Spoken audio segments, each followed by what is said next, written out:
Hi, my name is Darren. Hi, I'm Rachel. Hi, I'm Raymond, and we did the Steganography project. To kick off our project, our first task was to flatten all the images that we would be hiding.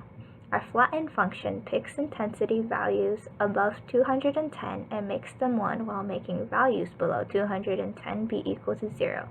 This creates a binary matrix of zeros and ones that can be interpreted as a black and white image. Our next move was to write the expand function.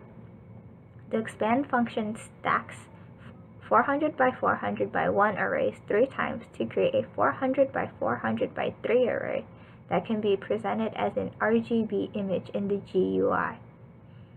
Our first method that we wrote is the odd-even function. Odd-even evaluates the flattened image, and wherever the pixel value is 1 or white, the intensity value in a layer on the dog image is changed to a nearby even value. For example, an intensity of 147 would be changed to 146.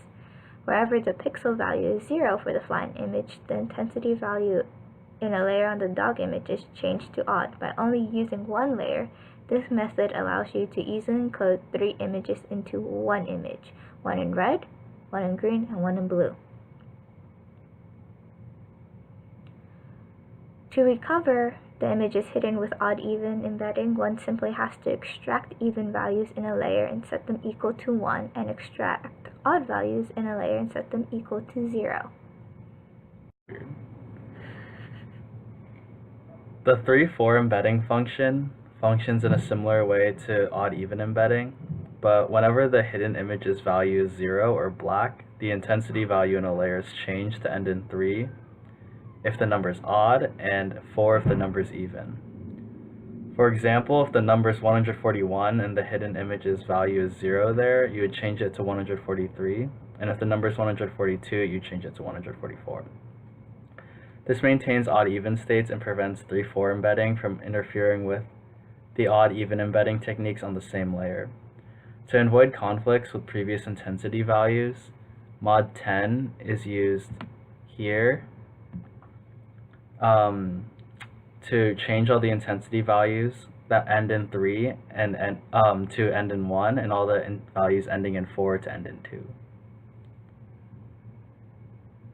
This is our call to recover 3-4, and this is the code for actually recovering 3-4. As you can see, it pulls the values that end in 3 or 4 based on mod 10, and it uses a switch that with the variable that's set to mod 10. To extract images hidden with 3-4 embedding, the recovery technique looks for intensity values in the dog image that end in 3 or 4, and the values ending in 3 or 4 are extracted as black, while the others are extracted as white, because the matrix is originally set to being 0. Sign hide was supposed to perform a similar action as 3-4, instead using 3, 4, 6, and 7 to maintain odd and even values while also not touching 3 and 4 values. Furthermore, it was supposed to implement a fancy strategy of layer selection by assigning the layer being encoded to a switch based on the value of sin x squared, as you can see here. It mostly worked, however it was scrapped for a binary method that was easier to implement. Now I will show what we got when we embed and then recovered it.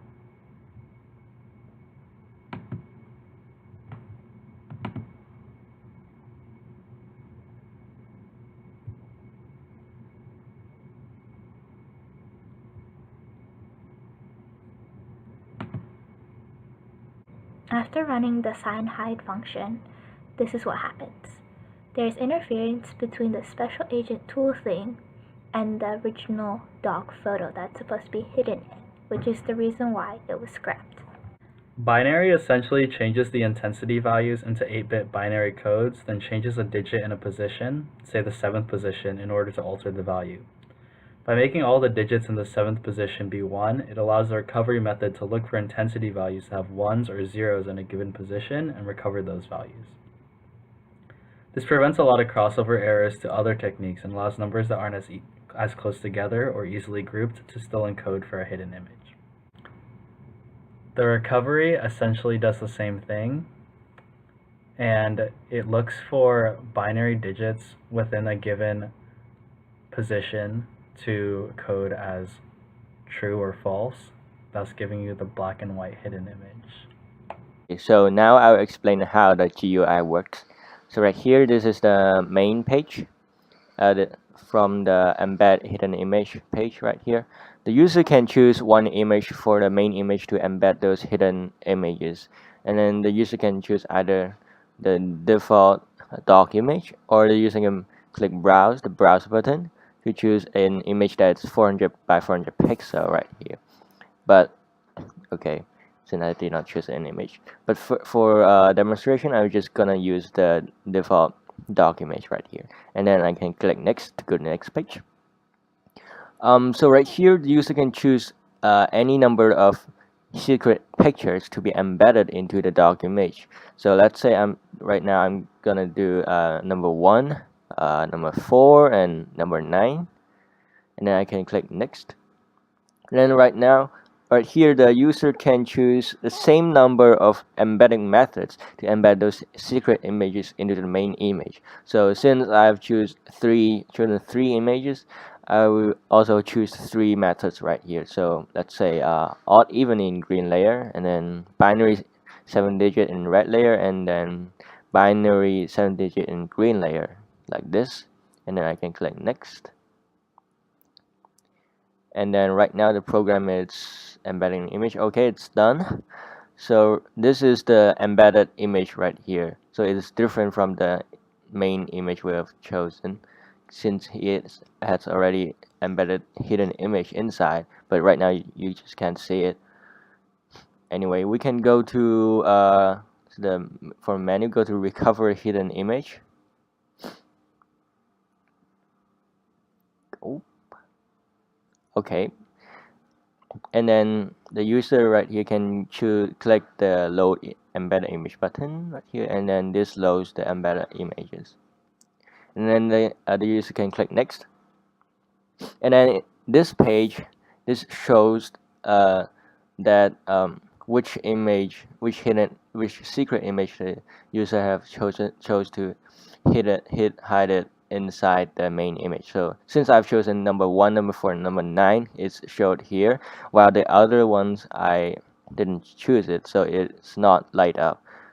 And then right here, if I click the number 1 button, this button actually calls the function recovery, so it recovers the secret image from the embedded image itself. So it's a recovering action.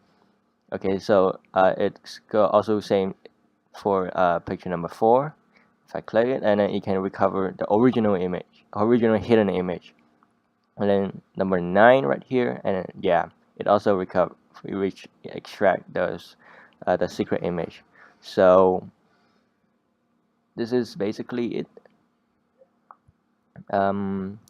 This is how this app works. If I click embed hidden image, I can go there once again, and I can create and I can embed a new image from the beginning.